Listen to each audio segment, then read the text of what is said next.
CurePSP's mission is to provide education and support for patients, caregivers, families, and healthcare professionals affected by PSP, CBD, MSA, and related brain diseases, while funding research towards a cure and prevention. Webinars are made possible by the generosity of donors and other supporters. My name is Bruce Ginelli, and I'm the Director of Communications and Marketing at CurePSP. The topic of our webinar today is feeding tubes, questions and answers. Questions for our speaker will be accepted at the end of the presentation. At that time, a chat box will appear at the bottom of your screen where you will have the ability to type and submit any questions you may have. We will field as many questions as time allows. At this time, it is my pleasure to introduce our speaker, Laura Purcell Verdun. Ms. Verdun is a speech pathologist in private practice with Voice Trainer, LLC in Washington, D.C. and Northern Virginia. She has worked for more than 20 years in the clinical care of voice, airway, speech, and swallowing disorders. Ms. Verdun received her MA in speech pathology from St. Louis University. She holds the Certificate of Clinical Competence from the American Speech Language Hearing Association. She is a licensed speech pathologist in the Commonwealth of Virginia and the District of Columbia. She completed her clinical fellowship training and remained as an assistant professor with the Johns Hopkins Hospital and Department of Otolaryngology, Head and Neck Surgery.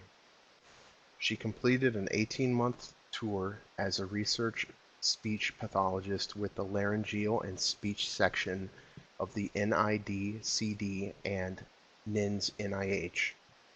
Additionally, her clinical experience includes Inova Fairfax Hospital, the Warren G. Magnuson Clinical Center NIH, and Otolaryngology Associates PC. She has been an adjunct professor with Gallaudet University, teaching the graduate course on voice and its disorders. Ms. Verdun presently serves on the Commonwealth of Virginia Department of Health Professions Board of Audiology and Speech Pathology, the CurePSP Medical Professional Advisory Committee, and previously the CurePSP Board of Directors. She serves as a medical representative to the National Spasmodic Dysphonia Association, Northern Virginia, and Washington, D.C. support groups.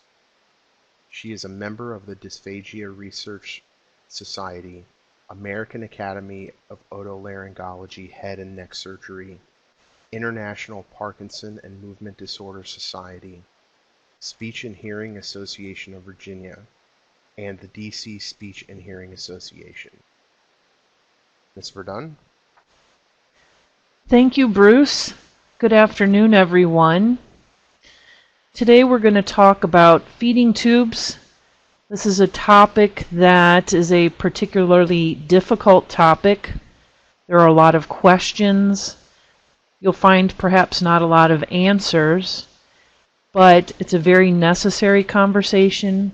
The CurePSP office contacted me and because they receive frequent questions and asked if I would address them. So many of the questions have been previously posed through the office. I've added some additional questions or issues that I thought were necessary to address. So I'm trying to anticipate some of the issues that perhaps you're confronted with in managing these atypical Parkinson diseases. Swallowing disorders, as many of you are probably familiar, develop early, but definitely will develop at some point within the course of atypical Parkinsonism, including PSP, CBD, MSA, so progressive supranuclear palsy, corticobasal degeneration, and multi-system atrophy. There should be a high suspicion for swallowing difficulties, which is called dysphagia, in this patient population. Difficulty swallowing raises the risk of nutritional deficiency and dehydration, meaning not able to get in enough calories or enough fluids, as well as the risk of choking and aspiration pneumonia. Persons with atypical Parkinsonism often succumb to respiratory complications associated with these swallowing difficulties. Everyone, the person with the atypical Parkinsonism, their family members, should have a conversation about whether or not to have a feeding tube placed, and we will proceed with that thought in mind. So let's start with what is a feeding tube. A feeding tube is a soft plastic tube. I have a picture here at the bottom of the page, or the bottom of the screen. It's a soft plastic tube about 1/4 inch in diameter.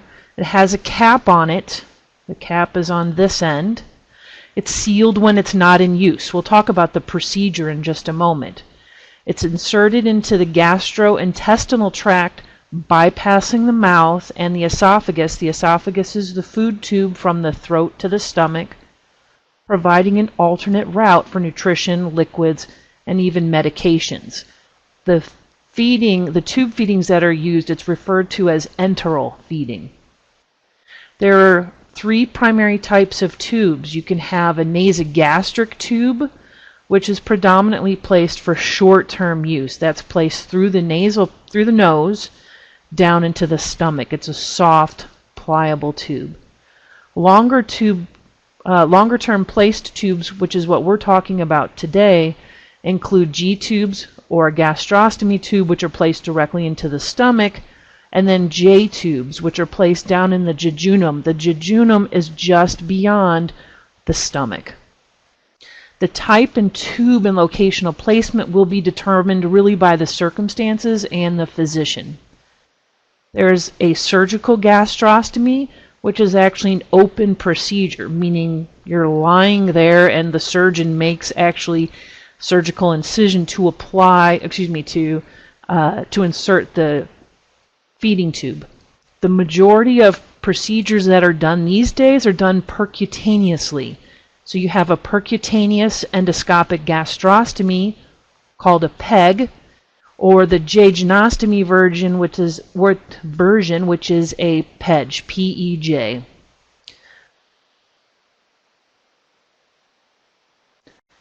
So what is the PEG procedure? So this would be the same whether it's essentially the same whether it's a PEG or the jejunostomy. The procedure itself is relatively straightforward. They ask you to not eat, so that's what NPO means, non-per-oral, 8 hours prior to the scheduled procedure. There's mild sedation with a local anesthetic. The procedure itself takes about 30 minutes.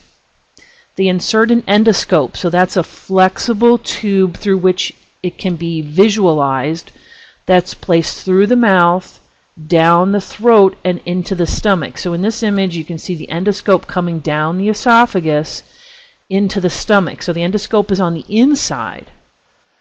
An incision is made through the abdominal wall to insert the feeding tube. So the incision is made from the outside and inserted. The tube is inserted where the endoscope has identified as the target placement. So here is just another picture with the endoscope. Here's the abdominal wall through which the tube is inserted. You see this balloon? That's one of the means for which the tube is actually secured into the stomach. Then the endoscope is removed and the tube itself is secured. The person is observed closely for any complications such as bleeding or infection. Sterile gauze is applied around the incision, so the sterile gauze is going to be out here. I'll show you another picture shortly, but the sterile gauze will be out here. And the PEG tube is secured to the abdomen. I'll show you another picture of that shortly. There's often drainage around the tube site for about the first 24 to 48 hours. In situations, particularly in the atypical Parkinson population, I would expect that there would be an overnight stay to ensure tolerance of the tube feedings and also allow for opportunities to provide teaching for care. Home care options are put into place, and the tube oftentimes needs to be replaced at about 6 months. It could be sooner, it could be later, but just to give you a general idea It's rare that they ever stay in place and don't need to be changed at some point. So one of the questions that was posed was, how painful is the procedure, and is there pain immediately after the procedure or on an ongoing basis? So there's recovery from sedation, which usually takes a few hours, and the feedings can begin within a day or two. For a couple of days, there may be minor soreness at the abdomen site where the tube was inserted. However, I would not expect any ongoing pain, meaning, weeks or months afterwards. That's not to be expected. However, you should call your doctor if the tube comes out or it's dislodged, if the feeding tube is blocked and you're unable to put the nutrition or the liquids or the medications through it, if there's drainage around the tube that's more than expected, and if there's any signs of infection. And we'll talk about that a little bit more shortly. How easily can the feeding tube be managed at home? So in many of these situations that we're talking about, there's going to be a lot of people at home dealing with feeding tubes. So the amount of care needed for the feeding tube really varies, so it's hard to answer all the questions. The tube can be used for water, medications, and formula. All of those together, or even just each individual one. There are 3 primary feeding options, and I have pictures of each one. So this first one here is an example of bolus feeding, where a large quantity of formula is sent through the tube in a short period of time via a syringe. So for example, you see the tube here, there's a syringe, it has the liquid formula in it, and it's being pushed through, it's actually a very large syringe, pushed through the syringe very rapidly. Then there's gravity feed. Gravity feeding is when 1 can of formula is given at a time. So you can see in the middle picture, there's this plastic bag. You pour the can of liquid nutrition in, and then via gravity, it drains into the tube. So this part would be hanging above the level of the person, above the level of where the tube is. It would be hanging up over here and just gradually draining over time. The third is continuous feeding. So this is used specifically for people who have a jejunostomy tube, number 1, and then people who have a gastrostomy can use this as well. It just depends on what the needs are. So continuous feeding is when a pump delivers a constant amount of formula over a long period of time. So this example here is a pump, here's the bag, but the pump is controlling the rate and the volume of delivery. The pumps can appear like this and be used at home. There are also portable pumps that can be kept like in a backpack while you're out and about.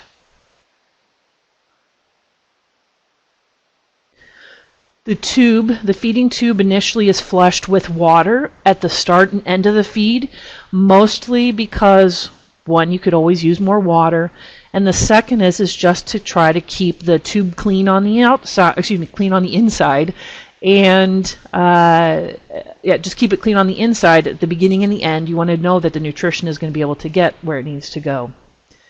They often encourage you to use club soda or sparkling water to clean the tube. The carbonation seems to be a little bit more effective if it's getting a little bit clogged. As mentioned in the previous slide, the rate of delivery can be adjusted. Some reasons it would need to be adjusted is if it's not being tolerated well. For example, it's causing an upset stomach. You can slow the rate of the delivery to see if that helps to settle the system. Medications can go through the tube, but they either need to be crushed or available in liquid form. Not all medications can be crushed, so that needs to be discussed with your physician. And we also don't want to pull on the tube as it can become dislodged. It is secured, but it can become dislodged. Should it become dislodged, you need to alert your physician as soon as possible because it needs to be replaced as soon as possible. How likely is infection an issue in the home setting?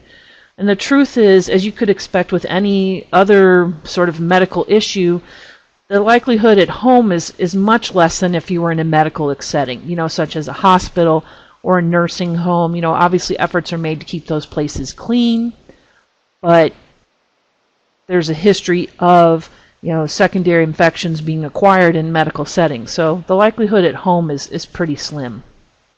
It's important that you wash your hands. They'll teach you about how to clean the site of the feeding tube daily.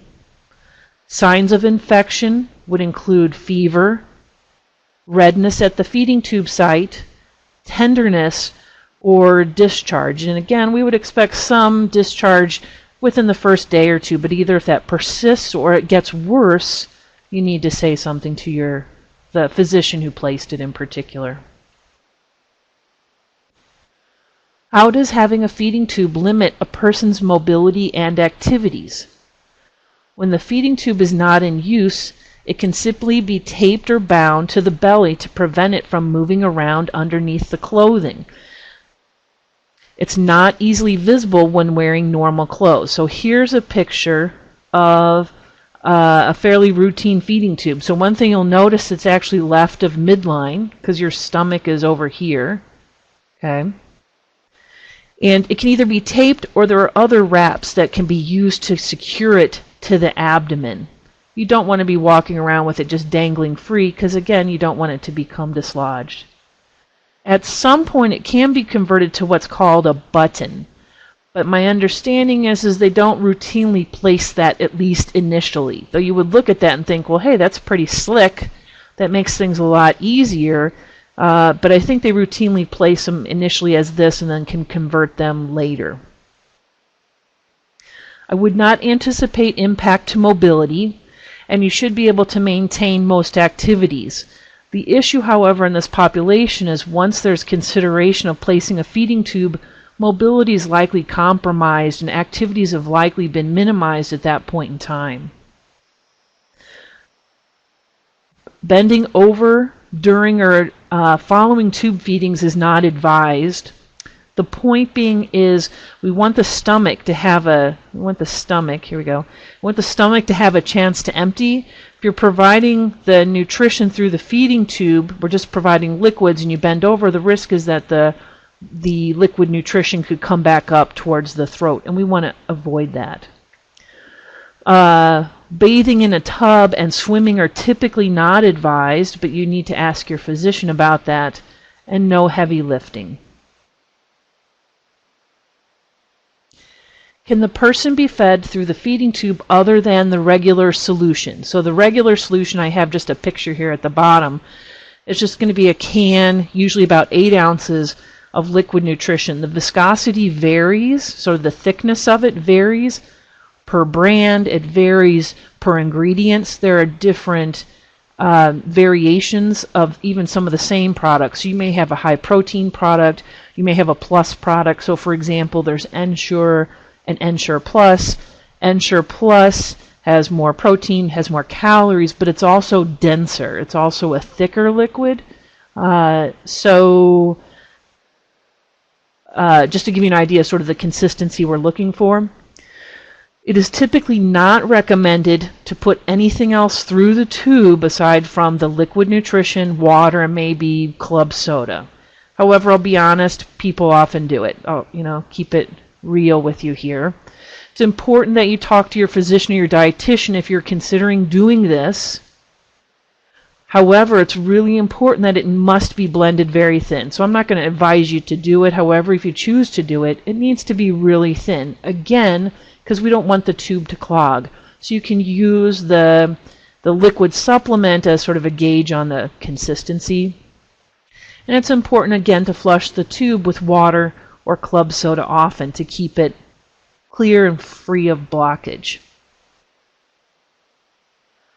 Can the person still eat normal food and drink normal liquids? Actually, the tube initially may be placed solely for liquids and medications, and they continue to eat by mouth otherwise. So the circumstance is highly variable person to person. It's highly variable even within the person across the progression of the disease. So there's a lot of flexibility as to when the tube is used and for what it's used for. As swallowing problems progress, I would anticipate the feeding tube would be more utilized. It can be used as the sole means of nutrition. However, oral feeding can continue as long as possible for both enjoyment and for independence. And I've seen that very often where people, nobody's ever enthusiastic about a feeding tube, of course, but I've seen people actually agree to it as long as they can continue to eat and drink the things they enjoy. So perhaps it's their coffee with their coffee cake, for example. One thing to keep in mind, however, is that insurance may not cover the expense of formula. They should cover it, however, they may not cover the expense of formula if the majority of the nutritional needs are being met by mouth. It's something to consider. It's something to be conscientious of in regards to documentation, particularly from your healthcare providers. Is it hard to monitor how much to feed and make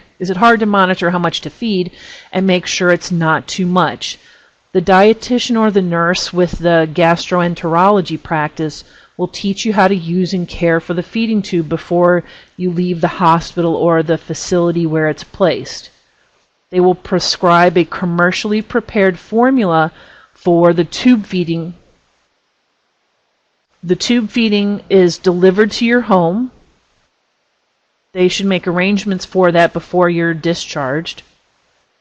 The formula may need to be adjusted over time. It really depends on how your body tolerates it, and we'll talk about side effects shortly, but it depends on how your body tolerates it. Some people need more or less calories, some people need more or less fat, or more or less protein, or more or less fiber.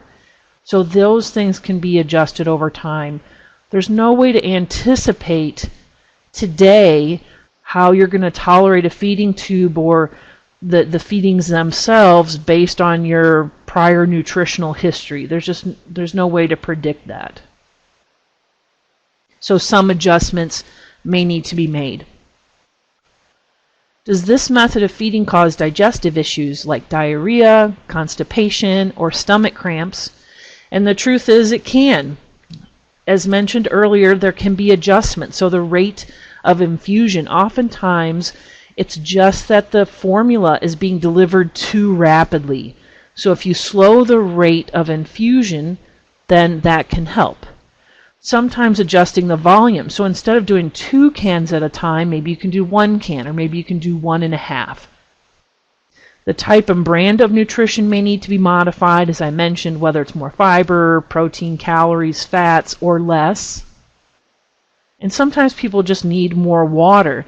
Maybe if it's a thicker, a denser formula such as Ensure Plus versus Ensure, which I mentioned earlier, sometimes we need to switch to Ensure, or maybe we just need to follow through with more water. So there's actually a fair amount of flexibility in the process and some troubleshooting that can be implemented. If there's anything that you're struggling with, it's important that you discuss it with the dietitian or the physician before further complications arise.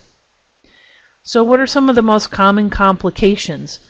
Pain at the site of the tube, and again we talked about there may be some discomfort initially for the first couple of days, but I don't expect that beyond that.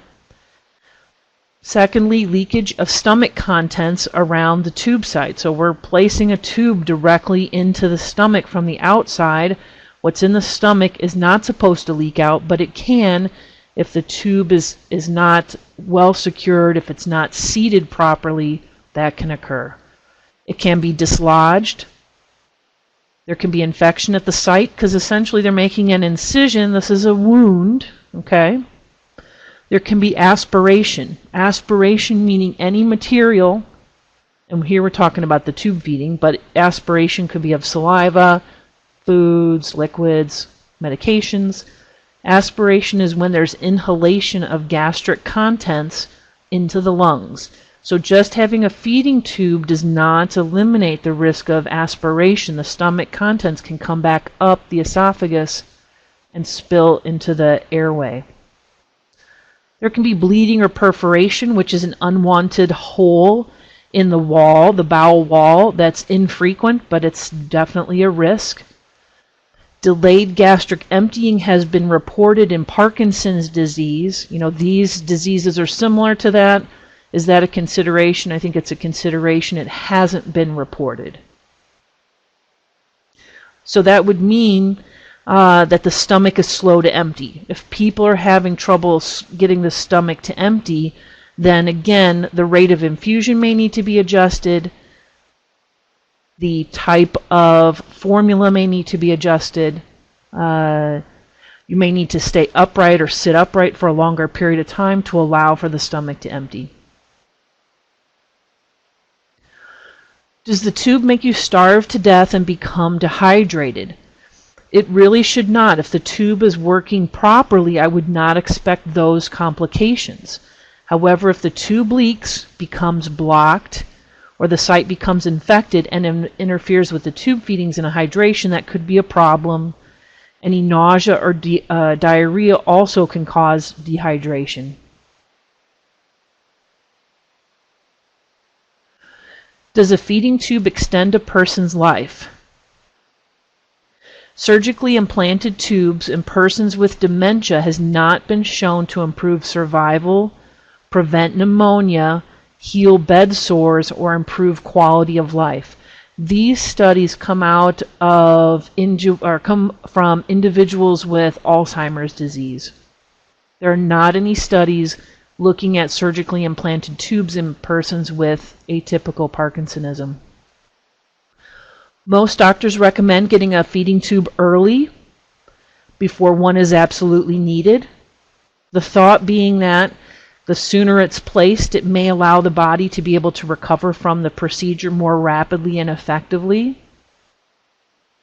If the person is totally unable to eat and does not use a feeding tube, the expectation is that the body slowly shuts down over a period of 1 to 2 weeks. Studies have shown that gradual dehydration is not painful, but can bring a lessening of awareness about discomfort. Comfort measures are provided in an effort to minimize suffering, and hospice care would be enrolled at that time as well. Who should consider getting a feeding tube? Well, some questions you may want to answer or consider. How much time and effort does it take to eat and drink throughout the course of the day? The point being is the more time it takes, perhaps the less enjoyable it is. The more time it takes, perhaps the more calories that are being burned just trying to eat. What is the level of distress with continued oral feeding? People oftentimes have a lot of issues with secretions and coughing and choking. Is eating or meal times leading to fatigue? So perhaps they're doing reasonably well, but it's really wearing them out.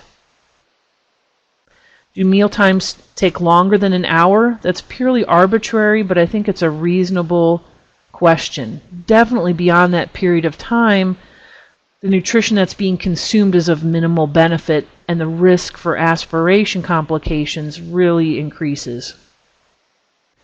Does the swallowing impairment outweigh other deficits? So is the swallowing worse than really anything that's going on physically or cognitively? Then perhaps placing a feeding tube is a reasonable course of action. Has there been noticeable weight loss, malnutrition, and dehydration? Is the level of consciousness interfering with oral intake? So people who are sleepy, either because of the disease process or because of medications, that definitely can interfere with their ability to get in enough calories and fluids.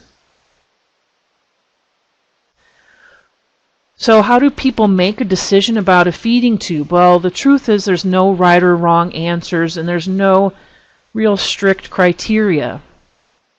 Facts should be reviewed and discussion should be initiated prior to a health crisis and repeated often. If you walk away or come away from this webinar with nothing else To me, this is the most important point. Physicians aren't particularly uncomfortable about bringing up this topic. You and your family members aren't particularly enthusiastic about bringing up this topic. However, waiting for a health crisis, and the health crisis may or may not be related to the PSP or CBD or MSA specifically. It could be something completely unrelated, a car accident or something like that. But the health crisis, not being prepared in advance of a health crisis, takes some of the decisions out of your hands. So you need to review and discuss prior to the health crisis. If you need to have additional conversations, please do so. Oftentimes we put off discussing and thinking about medical complications that are likely to happen in the future. Unfortunately, these diseases do result in changes in swallowing and infections to the lungs because of that. When the decline is gradual, it's easy not to notice the early warning signs of an impending medical crisis, such as pneumonia, for example. Understanding and discussing these issues ahead of time can help avoid the need to make urgent decisions during a crisis. Decisions must revolve around the assessment of burdens and benefits, and the truth is that's only something that you all can decide. It requires value judgments and consideration of quality of life. Preferably, the patient and the family should agree in advance with their physician about what is hoped to be accomplished with or without placement of a feeding tube. So there are definitely physicians out there who believe that a feeding tube should be placed in everybody. There are some physicians who feel like it shouldn't be placed at all. There are patients and family members, again, who feel like it should be done or it should not be done. The point really is, what do you hope to accomplish by placing the feeding tube, and is that realistic? So what are some of the pros and cons? Some of the pros of placing a feeding tube is it allows you to maintain hydration, and it can be a safer way to administer medications. It decreases the risk of choking, particularly if you're no longer eating by mouth. It can help to maintain weight, reduce fatigue, and improve resistance to infection. It helps to conserve energy and the time by getting food by mouth by simplifying meals and reserving energy for other activities. Some of the cons, and this is probably a very common misconception still, is that a feeding tube will not eliminate aspiration, whether it's aspiration of secretions from the mouth. So I have oral pharyngeal, that means the mouth and the throat. Even if you're not, or they're not eating and drinking by mouth, there's still saliva, there's still secretions that are being swallowed. Those can be aspirated. And we talked about aspiration of the gastric contents, so from the stomach. Another con, it's a surgical procedure, so whether the person is up to that or not, that's a consideration. There are no accepted indications as to when to start a feeding tube or tube feedings in this particular patient population. It will not prevent the progression of the disease. The tube feedings can be difficult to continue once non-oral nutrition has been initiated. So if you start a feeding tube and at some point you decide to discontinue that perhaps may be difficult. If you're at home, that's a different story. If you're in the hospital or some other facility, that could be difficult. How does this decision specifically impact people with PSP or other similar diseases? As I mentioned earlier, the majority of information about tube feedings has been reported in predominantly Alzheimer's disease and ALS, which is amyotrophic lateral sclerosis or Lou Gehrig's disease. As mentioned, surgically implanted tubes in persons with dementia has not been shown to improve survival, prevent pneumonia, heal bed sores, or improve quality of life. Specific to ALS, in that population, they do have criteria. The poor outcomes in persons with ALS are when, and this relates somewhat, not entirely, but Poor outcomes have been documented in ALS when a person is over 80 years of age, they're male, have a low body mass index, there's cardiac risk factors present, there's low hemoglobin, low serum albumin, they've not been taking anything by mouth for 7 days, and their forced vital capacity, which is actually a breathing measurement, is less than 50, because in ALS they often have significant respiratory compromise. There are some resources. These links will be included on this site. These are just 3 resources that I thought might be of some benefit to you to provide some additional information and reading material about feeding tubes and making decisions for feeding tubes. So, as mentioned earlier, I think I was pretty obvious about that. There should be a conversation or conversations about feeding tube placement. The sooner the better. You need to clarify intentions with the relevant parties, the person with atypical Parkinsonism, family members, caregivers, medical staff, whomever. There are no right or wrong answers, just the best decision at the time. So thank you. I would be happy to take your questions if you have anything to ask beyond what I discussed. Okay, thank you, Laura. If you all would like to submit some questions, you can use the chat box at the bottom of your screen to type in any questions that you have, and we will field as many questions as time allows. So go ahead and enter your questions now, and we will try and answer them.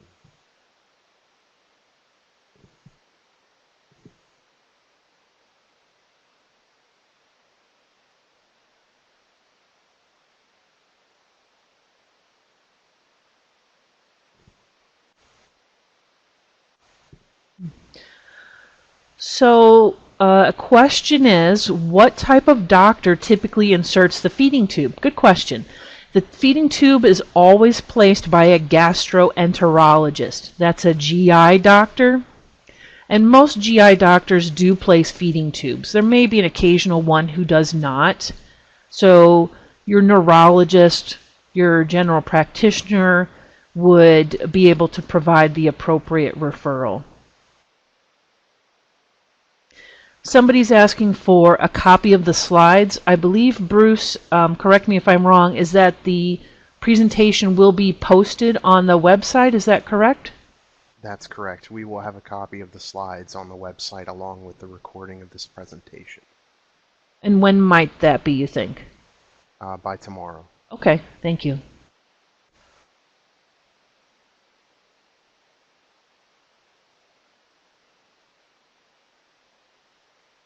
Again, if you have a question, please go ahead and type it into the box at the bottom of your screen, and we will try and answer it for you. I mentioned that a tube could become dislodged. How does this affect sleeping? So you also mentioned in your question that I said easily. I think they're designed not to become dislodged. If the last person I knew who had a tube dislodged, it doesn't happen very often, his dog jumped on him. And it was just, sort of a freak accident. The dog jumped onto his gut and it just got yanked out as the dog was coming off of him. So it really doesn't happen that often. However, you need to pay attention. So how does this affect sleeping? If anything, because the tube can be bound to the stomach, if anything, it may affect your sleeping position. So if you always slept on your stomach or slept on the left side, because the tube is, again, it's left of midline, you might find that not particularly comfortable. If you're having any issues with the tube feeding not emptying rapidly, you also may find you have to sleep a little bit more upright.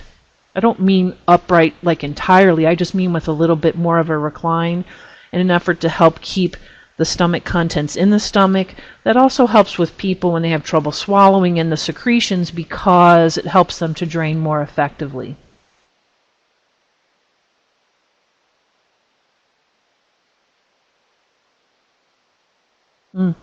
This is an important point. Someone is sharing their experience that his wife had had a PEG, so a feeding tube, and she was on hospice. She had an advance directive that specifically discussed choosing to stop nutrition. He was her healthcare proxy. They had a very difficult time stopping feeding. That is something folks should discuss when deciding to have a tube placed. I can't reinforce that enough. Thank you so much for sharing that, and it's absolutely true. That's, I'm sure, not the only time that has happened.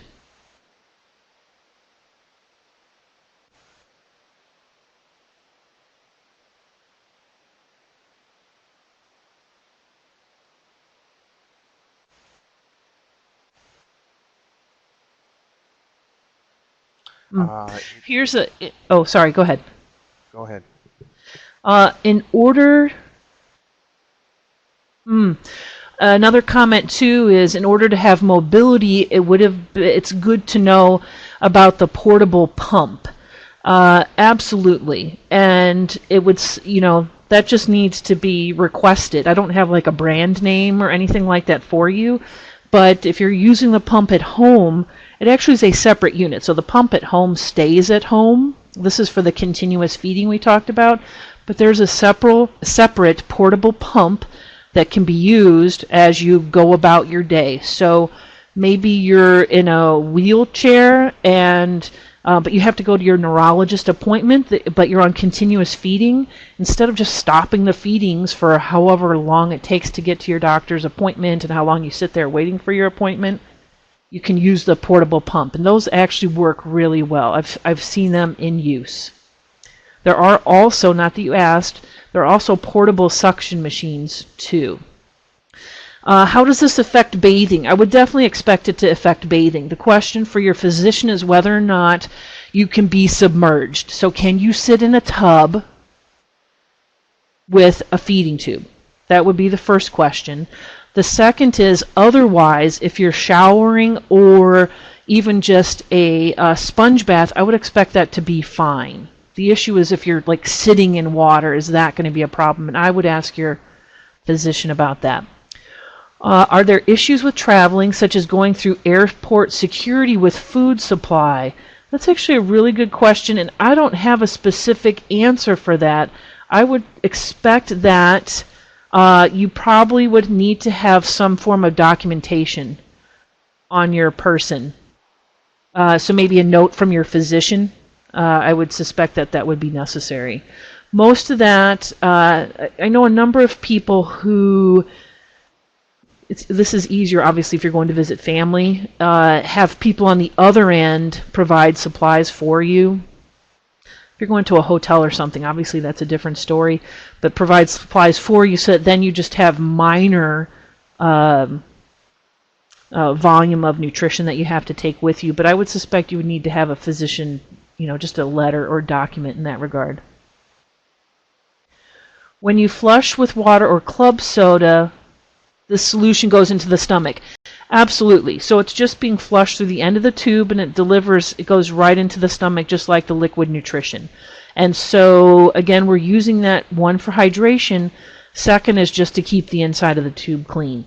A point I didn't make is sometimes people choose to get a tube sooner rather than later. Maybe you're using the tube just for medications or just for some liquids, just to kind of boost hydration, but otherwise you're really eating and drinking mostly by mouth. It's really important that the tube still be maintained. So they'll tell you, once or twice a day to make sure you still just flush it with water. One, again, you can always use more water, but the second is just to keep clean and keep it from getting clogged. When you really need the tube to work for you, you want it to work. You don't want to be struggling with, oh my gosh, this is blocked because I didn't flush it for, 2 or 3 days.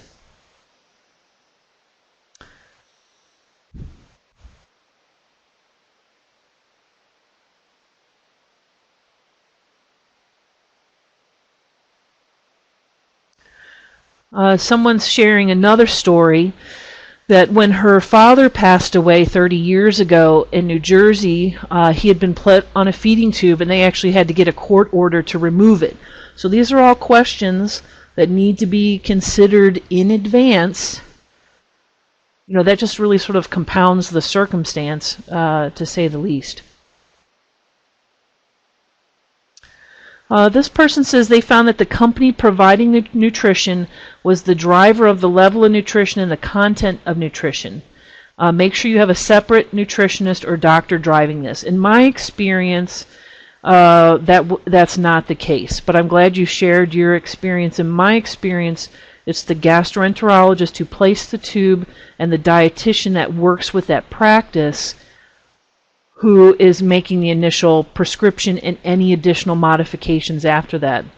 I'm a little surprised to hear that, but that's good to know. They also mentioned that showering was not a problem, having a feeding tube. These people also packed their liquid nutrition. Again, I showed you the can earlier. They packed the liquid nutrition, but they did not carry it on. They had no problems with that, and that makes sense. Oh, this is a good question because we didn't talk about this. Is the frequency of tube feeding similar to normal eating times? Do you normally feed 3 times a day? It completely varies. It depends upon, one, how much nutrition is needed. So some people just need less. Okay, so maybe somebody can get away with 3 or 4 cans a day. Some people need 6 to 8 cans. So that's one consideration. The second consideration is how well it's tolerated. As I mentioned earlier, sometimes people can get 1 or 2 cans in a day. So if you have 6 cans and you can do 2 at a sitting, then you can do the 3 times a day. If not, though, then it means it needs to be spaced out throughout the day if they can only tolerate really 1 can at a time because their stomach may be a little slow to empty. So there's a lot of variability, and there has to be a lot of flexibility with trying to get that scheduled. The continuous feeding, back to the pump issue, the continuous feeding often, again, it's continuous, okay? So people may run those actually through the night so that there's sort of more freedom during the day, that they're not so tied to the nutrition. But there you're talking about running it continuously for hours, not, infusing it within a much shorter period of time. This is a really, really important question. I'm at the very early stage of PSP. When is it a good time to have a conversation about the PEG? I would say now. Now is the time to have the conversation. You at least need to have some knowledge about the process, number one. Number two is you need to have some thoughts about, what are you considering? How will you, what's important to you? The swallowing problem will develop. The swallowing will deteriorate. So if you have an opinion or you have questions, now's the time to ask them, because it's about you establishing your own care. So it can never be too soon. When the tube has to be replaced, is it a much simpler process than the original insertion? And the answer to that is yes, because the hole is already established, and if it wasn't a dislodgement and it dislodged 5 days ago, that's a different story. But otherwise, it's actually very simple. It can be done in the physician's office. A recommendation from someone here says, make sure that you have all of your end-of-life legal documents in place. Thank you. After insertion of the feeding tube, how long... Oh, I'm missing the rest of the question. Okay. Can you eat regular food by mouth as well as using liquid nutrition? Absolutely. There's no reason not to. If you're having trouble swallowing, well, that may be a consideration. But just having a feeding tube does not preclude your ability to continue to eat or drink by mouth.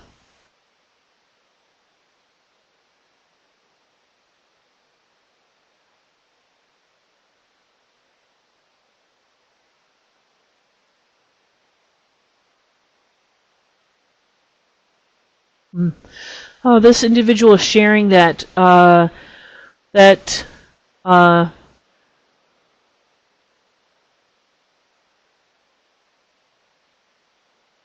is that yes, the legal issues involving discontinuing the feeding tube are significant or can be significant.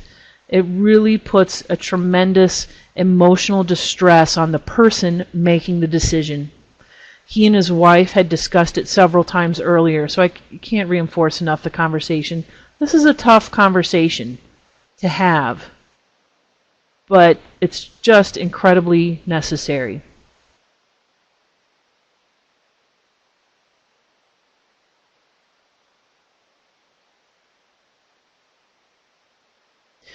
For those initial discussions or questions about future planning for feeding tubes, do you begin with your neurologist?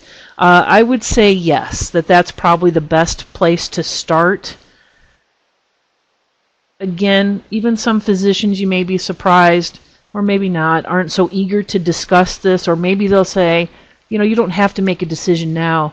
I'm not saying you have to make a decision now. I'm saying you need to have the conversation so you can make the decision that's best for you. You need to get the information, identify resources, consult with whomever, your neurologist, your priest, your counselor, whomever, whatever will help you to make the decision.